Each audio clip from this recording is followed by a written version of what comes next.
Emails can absolutely eat up your day, but what if you could get your time back? Today, I'm going to show you how to outsource your emails effectively to a virtual assistant. Let's get started. I'm Joey Vitale. Welcome back to the channel where I help you escape the grind, hire all-star VAs, and cut your work week in half. Let's dive in. First off, let's talk about what to outsource first when it comes to your emails, because you might be tempted, and I don't blame you, for just wanting to find a VA to do all of your emails for you, just totally manage the inbox so you don't have to worry about it. But you really need to slow down to speed up with VAs in general, and especially when it comes to having them in your inbox. I like to think about it as really taking baby steps when you work with a VA to have them help you inside your inbox. Here's what I mean. When you have a new VA manage your inbox, manage your emails, it really is best to do it in a step-by-step process, where the first step is that they're not answering or responding to anything or sending any emails on your behalf. The first step is simply that they are helping you declutter your inbox. To start, I love to have what I call an unsubscribe party with my new email VA, where we hop on a Zoom call together, look at my inbox, and I just start talking through the different things that I shouldn't really be subscribed to anymore. That really helps the VA in the long run so that they're not always getting a bunch of emails that they know that they should be archiving or saving somewhere where you're never actually gonna read it. Let's take some time up front to make sure that you're making it as easy as possible for your VA to manage your inbox, because if you're anything like me and a lot of the business owners that I work with, over time we subscribe to a lot of different emails and things that fast forward a few months or years and we're just no longer interested in hearing from that person anymore or that business anymore. So start out with that bulk unsubscribe party, then take some steps on, okay, here's how you can help me keep this inbox clean and tidy so that when I get in, I can review things more easily, make sure that I'm not missing anything, and then effectively respond to emails that I need to respond to. Once they're keeping your email inbox nice and tidy, then you can shift to also having them review what's in your inbox for you. This is where it starts to get even more helpful, where they're letting you know, hey, we got this email. I think you can respond this way, or I think it means that I should put this on your calendar. What do you think? Now they're really starting to save you time beyond just managing the inbox itself. And finally, we get to the step where they are actually responding on your behalf or on their own behalf just inside of your inbox. This way they can send emails either on your behalf or saying, hey, this is so-and-so on X's team letting you know X. This step-by-step approach works so well because it makes sure that your new VA isn't overwhelmed or confused or taking on too much responsibility too quickly. Again, when it comes to emails and VAs, it's all about slowing down now to speed up later. All right, so we've talked about what training them up to mastery in your email inbox could look like, but what about finding the right VA to manage your inbox? I'll be real with you here.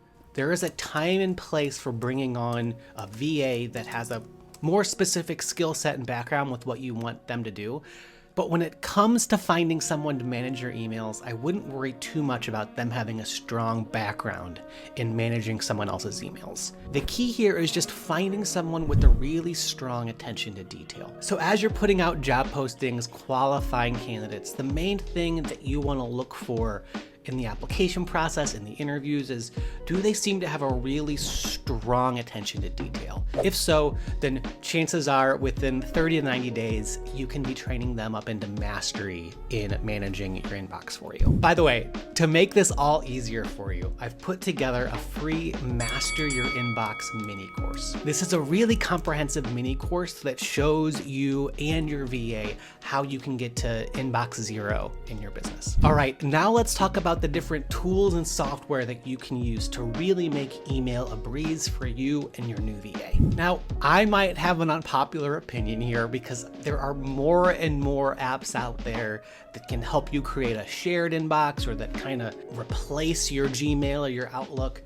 I'm a huge fan of keeping it simple, at least to start, and just having them use just your Gmail, which I love, or Outlook if you're tied to Microsoft products. And if you are using Gmail, there are a lot of features baked in that can really be helpful for you and your VA. First off, I'm a huge fan of creating a separate signature block for your VA so that when it comes time to your VA responding to emails on your behalf, they can just do it more candidly and honestly. Instead of trying to pretend to be you, they can just say, hey, I'm so-and-so that has access to the owner's inbox and I'm responding on their behalf. The other thing that I love about Gmail is its filtering tools, so that if a certain email comes in with certain language in the subject line or body, or it's from someone in particular, you can have it automatically do stuff. And one of the things that I love to do here is to have it skip my inbox or automatically get archived while also getting forwarded to someone.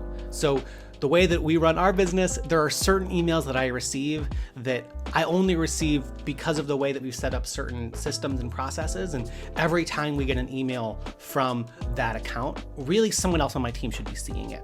So we set up this filter so that it automatically skips my inbox and gets forwarded to that person on the team. We also do that for certain newsletters that I don't need to be seeing in my inbox all the time, but I don't want to unsubscribe from. So we have a filter with a label called newsletters, where whenever we get an email from that company and it's obvious that it's a newsletter, then it gets tagged through that filter and then it gets labeled newsletter, so that whenever I want to, I can just go into that email with that label newsletter and I see all of those emails just as a reference. But there is one app that I love using outside of Gmail, which is Zapier.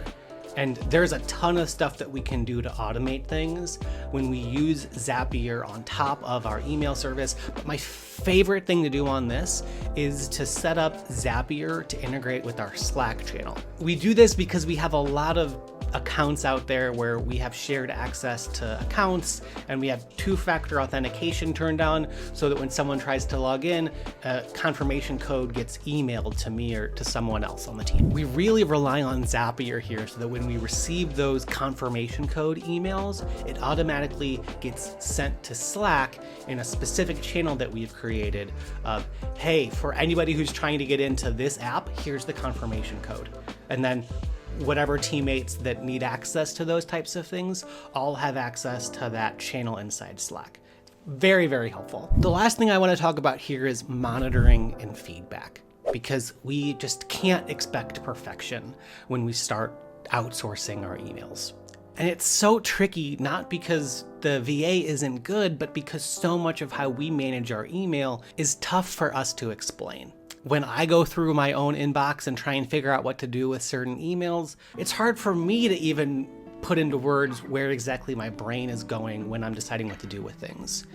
And not only that, but the business can change over time and pivot with what it needs and things. And so the way that I respond to an email now can be very different than the way that I was reviewing and responding to that email a year or even a couple months ago. And so even after you've done some kind of an initial training and onboarding of a VA with your emails, I highly recommend that every quarter, every 6 months or so, you revisit the basics again. You hop on just a casual Zoom call with that VA, you look at things together, and in a very casual way, you just have the VA really leading the conversation, saying, okay, based on everything that I've learned, here is how I would continue to manage this type of an email, respond to this.